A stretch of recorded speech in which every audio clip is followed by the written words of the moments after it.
omugenyi atuuka mu Uganda asooka kulaba mazzi. Ekifaananyi kyasooka okufuna naddala bw'aba ajjidde mu nnyonyi, kubanga ekisaawe ky'ennyonyi eky'Entebbe kye tulina kyokka kigwako ennyonyi eziva yonna yonna kiri ku mazzi, n'alaba amazzi.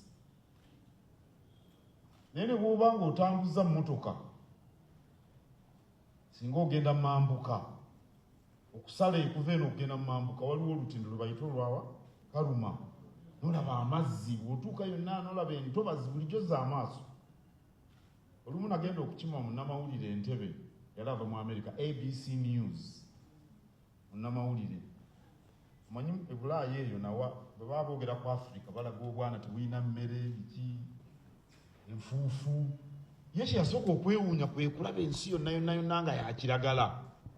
Era n'ambuuza nali mbanyi Uganda eri mu ddungu. Kye yaddako ng'alowooza nagenda kulaba empologoma nga ziyitawo. Ne mugamba Abannayuganda abasinga tebalaba nko na mpologoma. N'akyewuunya. Obutonde bw'ensi ekyo ky'olaba bufaananako n'obwenyi, obwenyi bwaffe. Bwe tuba tufuluma awaka, abantu abasinga obungi basembayo okwetunuulira wano. Abasinga omukyala ayinza n'okukwata brush n'asanirira obukowekowe. Abasajja abasiba amataaya atunulako mu ndabirwamu alaba beeteredde obwenyi.